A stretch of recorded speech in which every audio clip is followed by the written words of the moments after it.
একটু সারাত হোসেনের কাছ থেকে ফিরে আসি।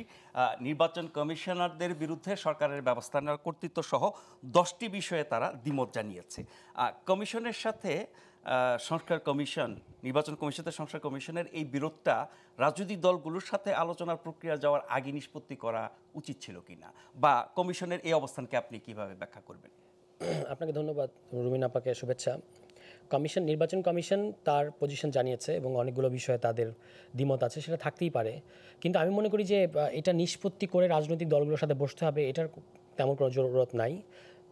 যে ফিডব্যাকগুলো আসছে, রাজনৈতিক দলের কাছ থেকে ফিডব্যাক আসছে, নির্বাচন কমিশনের কাছ থেকে এসেছে, ফলে এই সবগুলো নিয়েই তো আবার এই জাতীয় ঐকমত্য কমিশন চিন্তা ভাবনা করবে, যাচাই বাছাই করবে, সেখান থেকে যেগুলো ভ্যালিড মনে হবে, যে আপত্তিগুলো সেটা এই প্রক্রিয়ার মধ্য দিয়ে সর্ট আউট করা যাবে। এটা খুব বড় সমস্যা না। কিন্তু এর চেয়েও নির্বাচন কমিশন নিয়ে আরও ঘোরতর প্রশ্ন তৈরি হয়েছে। যেমন আপনি দেখেছেন যে এই আলোচনাটা আরও ওঠা উচিত ছিল একটু, যে গণবিজ্ঞপ্তির প্রশ্নটা নতুন দলের প্রশ্নে, এটা মোর সিরিয়াস রিট হয়েছে এবং হাইকোর্ট রুলও করেছে, ঠিক আছে। এইটার ক্ষেত্রে হচ্ছে যে আমরা জানি না যে আমরা দল করার পরেই হঠাৎ করে ওনারা এই গণবিজ্ঞপ্তি কেন দিলেন। এর মাঝখানে কিন্তু অনেক দিন পর্যন্ত ওনারা চুপচাপ ছিলেন, তারপর হুট করে দিলেন এবং বললেন 20 এপ্রিলের মধ্যে। ফলে আমাদের দিক থেকে একটা উদ্বেগ ছিল, আমরা ভাবছিলাম যে এটা আমরা কীভাবে তাদের কাছে আমরা যাব বা অফিসিয়ালি, এবং তাদেরকে আমাদের উদ্বেগের ব্যাপারটা জানাবো, যে আগের যে আরপিও, সেই আরপিওতে আমাদের এই মুহূর্তে সক্ষমতা অবশ্যই আছে, কারণ যেহেতু আমাদের নাগরিক কমিটি পর্যায়ে অনেকগুলো কমিটি আছে, প্রায় 400-র মতো কমিটি আছে, ফলে আমরা সেটা হয়তো করতে পারতাম। 21টা জেলা নিবন্ধনের শর্তগুলো পূরণ করার জন্য আমরা করব। কিন্তু আপনি 28 ফেব্রুয়ারি থেকে 20 এপ্রিল, মাঝখানে রোজা, ঈদ ইত্যাদি আছে, তাই না? সেই ক্ষেত্রে আমাদের কাছে মনে হয়েছে যে এটা কি আমাদের প্রতি ওনারা একটু বৈরী আচরণ করলেন কিনা, বা এটা একটু পক্ষপাতমূলক হলো কিনা।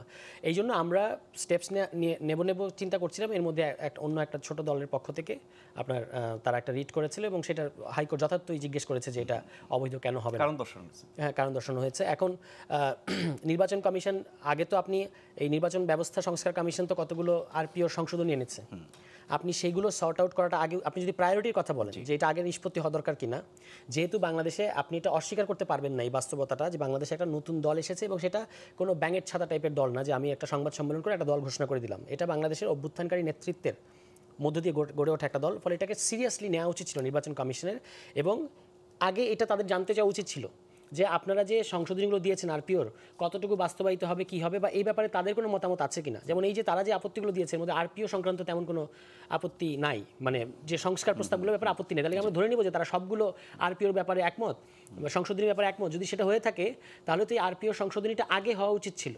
যেমন নতুন সংশোধনীতে কি আছে যে আপনার 10% জেলায় অফিস থাকলেই হবে। 10% জেলা মানে আপনার 7টা জেলার মতো পড়ে আর কি, হ্যাঁ, বা সর্বমোট সারা দেশে 5000 মতো ভোট থাকলেই হবে। এটা অনেক সহজ করা হয়েছে। তো এই জিনিসটা আগে আমরা ভেবেছি যে আগে সর্ট আউট হওয়া, আমরা এখনও মনে করি যে এটা সর্ট আউট হওয়া দরকার। এটা সর্ট আউট না করে বাকি যে বিষয়গুলো বললেন, এগুলো আমি মনে করি যখন আলোচনা হবে রাজনৈতিক দলগুলো তাদের মতামত দেবে। সুপ্রিম জুডিশিয়াল কাউন্সিলের ব্যাপারে আমাদের খুব বেশি আপত্তি নাই, যেটা রুমিন আপা অলরেডি বলেছেন যে এইরকমই ঘটবে, কারণ যারা জিতে এসেছে তাদের তো আর এটা নিয়ে অত উদ্বেগ থাকবে না।